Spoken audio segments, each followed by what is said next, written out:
Geräusche in 10 Grad auf Zero-Tiefe gehen.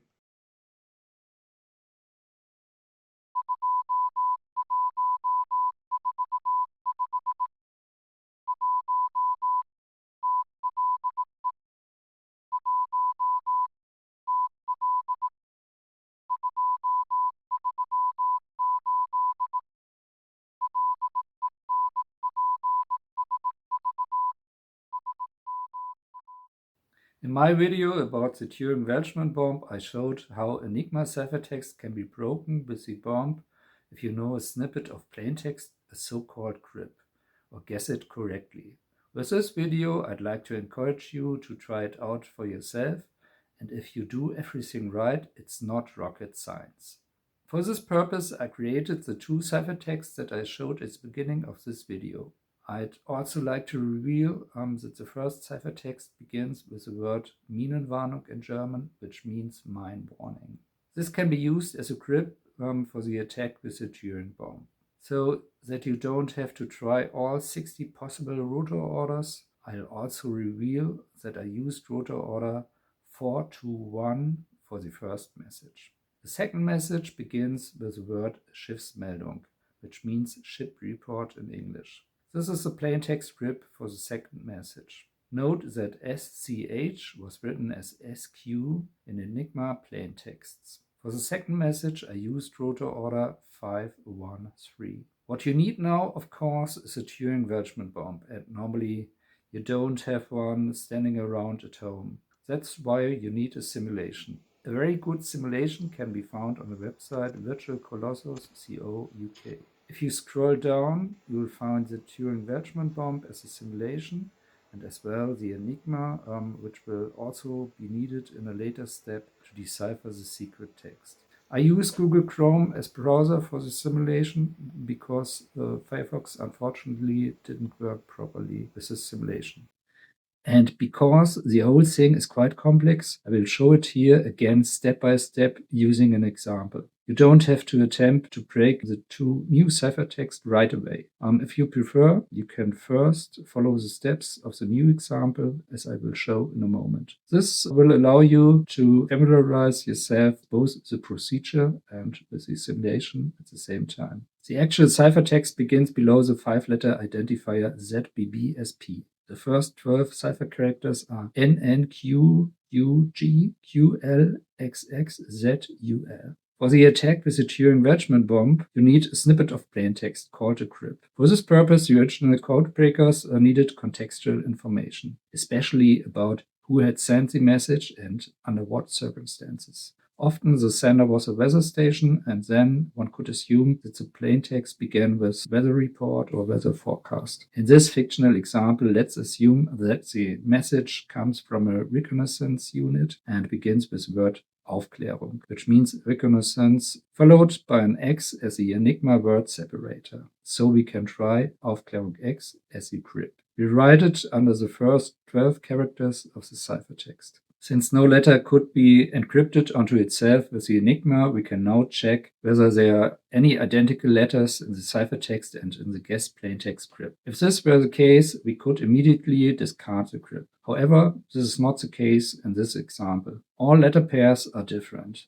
The aim of code breaking with the Turing-Welchman bomb is to find a possible Enigma key setting with which the ciphertext can be deciphered. To do this, one would now have to try out all 60 possible rotor orders as well as all 26 by 26 by 26 rotor settings, whereby the ring settings are initially disregarded and assumed to be 111. Another problem are the wire connections of the plugboard, which also need to be figured out. To avoid having to try all 60 possible rotor orders, I reveal that I used rotor order 154 for this example. Trying the 59 other rotor orders would be a futile task here. But in reality, this would have had to be checked. Further analysis, we only need our 12-letter grip Aufklärung X and the first 12 characters of the ciphertext. As mentioned above, we will initially ignore the actual ring settings. We then have to try out all 26 by 26 by 26 rotor settings using the Turing-Welchman Bombe until we find one that might be suitable. The starting position is rotor setting ZZZ. The first character is then deciphered with ZZA,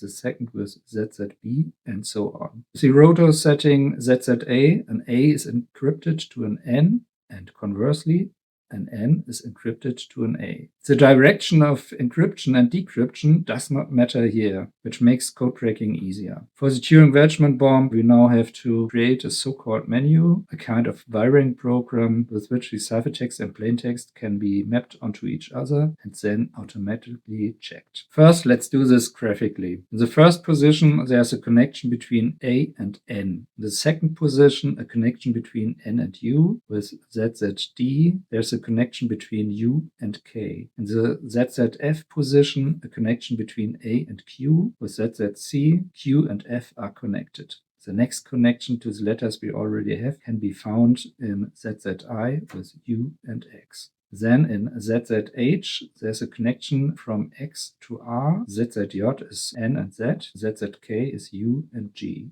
Now, ZZE with G to L also fits, as does ZZG with a connection from L to E. The last connection can be found in ZZL, where L and X are connected. This connection is important because it forms a loop that is needed for the logic check, here from X to U, from U to G, from G to L, and finally back to X. As you can see, the letter U is the one with the most connections here. That's why we take U as the input letter for our menu. Now we can use this graph to create the menu for the bomb. It's a good idea to form chains of letters that are as long as possible, because these are easier to map using bridge connectors in the bomb. I'll start with ZZI, UX. Then I'll continue with ZZL, XL. X can then be easily wired from 1 to 2 using a bridge connector. We continue with LG in position ZZE. Then GU in position ZZK, which closes the logic loop. Now we can continue the letter chain with UN,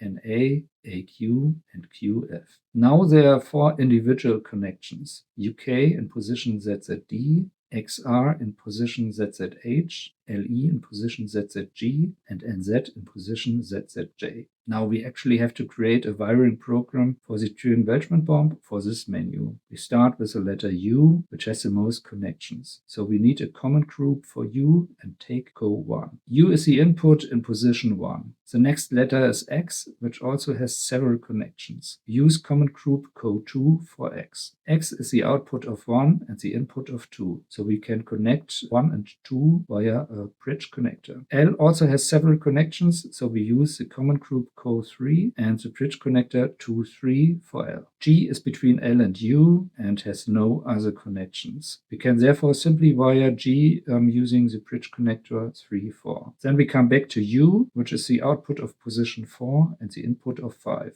So we use the bridge 4,5 here. Next comes N, and it's the last letter with more than 2 connections. Therefore, we use the common group CO4 and bridge 5,6 for N. A has the bridge 6,7 and Q has bridge 7,8. We cannot set any more bridge connectors now. F is the output of 8. Now we need to wire the individual connections UK, XR, LE and NZ. At 9, U is the input and K is the output. At 10, X is the input and R is the output. Now position 11 with input L and output E, and position 12 with input N and output Z. Now we need a power cable to the input of chain 1 and connect it with U as the input letter. Now we are finished with the wiring of the bomb on the backside. To do this with the Turing-Welchman Bombe, we can open the simulation at Bombe Virtual Colossus CO UK and start Run Virtual Bombe. There we have to insert the drums 1, 5, 4 into the bomb 12 times each in order to test the 12 letter pairs of our menu. We have to set the drum settings ZZI, ZZL, ZZE, ZZK, ZZB, ZZA, ZZF, ZZC, ZZD, ZZH, ZZG, and ZZJ. Next we go to the back of the machine. There I've already connected the wiring according to our menu. I won't show that in detail here. The main cable for chain 1 goes to common group 1 and from there to the input letter U. Now we go to the side panel where we switch on chain 1 using a toggle switch at the top. At the very bottom of the row we set the toggle switch to carry on. Now we have to select a temporary plug partner for the input letter U, which itself must be included as a letter in our menu. I select E. The real plug partner will be determined later by the Bombe. Now our menu is set up and we can turn on the Turing-Welchman Bombe using the two power switches above the letterbox. Then we go to the front and start the search using the left button next to the three golden indicator drums. The Bombe now starts at drum position ZZZ and goes through all settings until it finds a possible result. After a while the drums stop and the three golden indicator drums show the ring settings MJZ. The result may be true or false positive. Not all possible letter combinations are completely represented in the Bombe, only the letters that appear directly in the menu. Therefore the result may be false positive and must later be checked for logical validity with a checking machine. But first we go to the side panel and take a look which letter is indicated in the letterbox. It indicates a Z as the connector partner for U, based on the ring setting MJZ. As mentioned, this result may also be incorrect. Lifting the lever next to the letterbox, we can continue the search to find other possible results. After a short while, the Bombe stops for the second time and now the ring setting QYY is delivered as another possible result, which must also later be checked for logical correctness with a checking machine. On the side panel, the letterbox now indicates C as a connector partner for U for the ring setting QYY. We now start the Bombe a third time to obtain another possible result. This time it is the ring setting URY. In the letterbox, Y is now listed as a possible connector partner for U in this ring configuration. We could now lift the lever again to let the Bombe continue its search for further possible results. However, I'm not going to do that now. Instead, I'm going to the checking machine to test the logical correctness of the three possible results we found: MJZ, Z, QYYC, and URYY. Only one of these results can be correct. The checking machine can be used to check Enigma settings with 3 or 4 rotors. However, we are assuming a 3-rotor Enigma. That's why we ignore the left position and use the yellow dummy drum there, which transmits everything 1-to-1 without any changes. Then we have to insert drums 1, 5, 4. We begin by checking our first result, MJZZ. If there are any logical contradictions, we would have to discard the result and then test the next possible setting. The ring setting provided by the Bombe is MJZ. For the first drum, we must therefore set M by turning the outer ring. For the second drum, we set J and we'll turn the third ring to Z. It's now not only a matter of checking the logical correctness of the ring setting found, but also of finding as many plug pairs as possible from the original Enigma plugboard setting. We have the 12 presumed letters Aufklärung X from our plaintext script, as well as the 12 corresponding cipher characters for the rotor settings ZZA to ZZL. We do not yet know which plug partners the plaintext and ciphertext letters have, except that the Bombe has delivered Z as a plug partner for U for this ring setting. This means that wherever a U appears in the plaintext snippet or in the ciphertext, we can use a Z as its plug partner, and vice versa. Wherever a Z appears, we can use a U as the plug partner of Z. We now know one plug letter for 5 rotor settings. The checking machine does not have a plug board.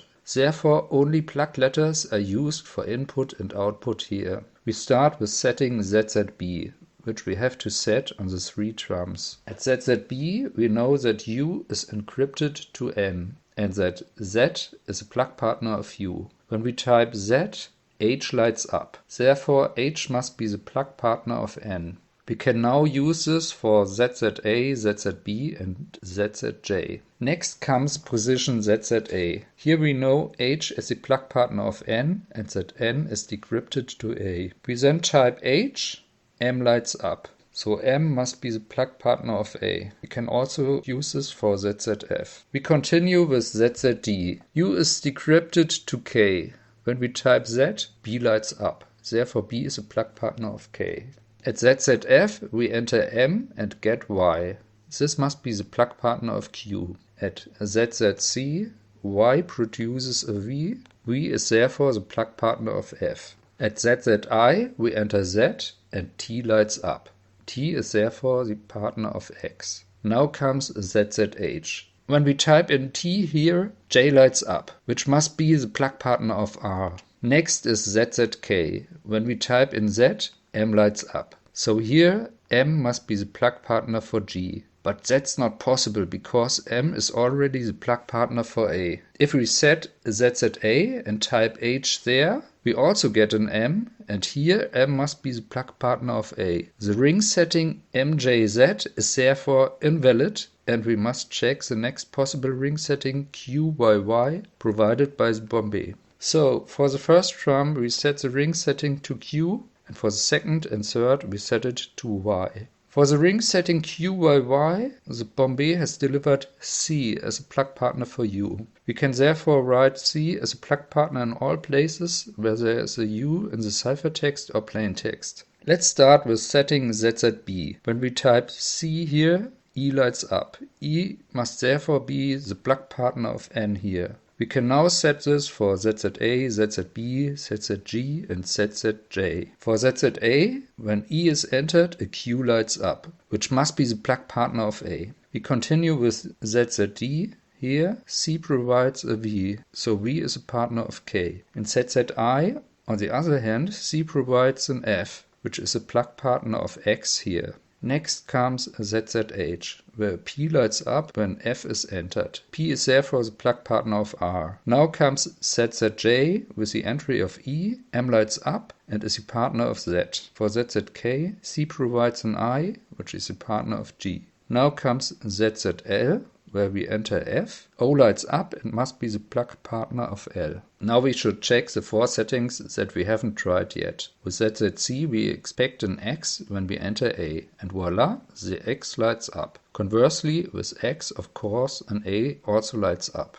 With ZZE, an O lights up with I, and an I lights up with O. With ZZF, A delivers a Q, and Q delivers an A. And finally, with ZZG, an O lights up with N, and N lights up with O. There were no contradictions, therefore QYYC is a valid result for our plaintext script. And we found 9 plug pairs. AQ, CU, EN, FX, GI, KV, LO, MZ, and PR. We have to consider a few points about the result we found. Enigma settings usually had 10 plug pairs, but we have only found 9 so far. So 1 plug pair is still missing. The ring setting QYY refers to the trump setting ZZZ of the Turing-Welchman Bombe. However, the trumps of the Turing bomb were offset by 1 to 3 positions compared to those of the real Enigma. Trumps 1 to 3 had an offset of 1, meaning they were offset by 1 position compared to the real Enigma. Trump 4 had an offset of 2, and Trump 5 even had an offset of 3 compared to the Enigma. Here we have the rotor order 1, 5, 4. The trump setting ZZZ of the Turing bomb therefore corresponds to the rotor setting YWX of a real Enigma. Our result is therefore ring setting Q for the left rotor with rotor setting Y. For the middle rotor, ring setting Y with rotor setting W. And for the right rotor, ring setting Y with rotor setting X. Still, this may not have been the actual Enigma key setting used to encrypt the plaintext. Instead, each of the 3 rotors can be set to 25 other combinations of ring and rotor settings. This plays a role when the rotors are turned and can influence the encryption and decryption of the ciphertext accordingly. Nonetheless, we will first try the ring setting QYY found for the Enigma rotor setting YWX and attempt to decipher the ciphertext with this. To do this, we need an Enigma and can use the Enigma simulation from Virtual Colossus CO UK. First, we open the rotor cover to create rotor order 154 as required. Initially, rotors 1, 2, 3 are inserted. From the box with the spare rotors, we take rotor 5 and place it in the middle, and rotor 4, which comes to the right. Now we have rotor order 154 and need to adjust the ring setting to QYY, which corresponds to the numbers 17, 25, 25. For the left rotor, we change the ring setting to 17 because Q is the 17th letter of the alphabet. For the middle rotor, we set the ring setting to 25 for Y and do the same for the right rotor. Then we can reinsert the rotors and close the cover. Next, we need to wire the 9 plugboard letter pairs we found. So we open the plugboard cover. A is connected to Q, C to U, E to N, F to X, G to I, K to V, L to O, M to Z, and P to R. Then we close the plugboard again and switch on the Enigma. Next, we have to set the Enigma rotor position YWX, which corresponds to the numbers 25, 23, 24. And due to the offset of the Turing-Welchman Bombe and the checking machine, would be the drum setting ZZZ there. Then we type in the 61 characters of the ciphertext. The decrypted text can be seen in the clipboard, where much but not everything is correct. In places where a plug letter is known for both the ciphertext and the decrypted text, we can assume that the result is correct. The second word after Aufklärung X is Truppenansammlung, although the second T is certainly incorrect and should actually be a P for Truppenansammlung, which means troop gathering or troop assembly. Plug partner for cipher letter W is missing at this point. We can now determine the missing pair of plug letters. To do this, the rotors are returned to their starting positions 25, 23, 24, meaning YWX. Then the first 16 cipher characters that have already been correctly decrypted are typed in. N, N, Q, U, G, Q, L, X, X, Z, U, L, Q, D, T, F, which gives the plaintext Aufklärung X Trupp. Now we expect the plaintext letter P, and for this we know the plug partner R. Therefore P is typed in and J lights up. This must therefore be the plug partner of the cipher letter W at this point. Now we can open the plugboard again and add the missing wire between W and J. I now reset the rotors to starting position 25, 23, 24 again, and then type in the complete ciphertext. Now a completely legible text comes out. Aufklärung, Truppenansammlung in Sektor Ost, Infanterie und Panzer. Reconnaissance, troop gathering in East Sector, infantry and tanks. Using this method, you now can crack the true ciphertext from the beginning of the video. I would be delighted if someone would try it out, and I'm eager to see the results or interim results, and feel free to share them here in the comments and share them with others. And I hope you found the video interesting and helpful. See you next time.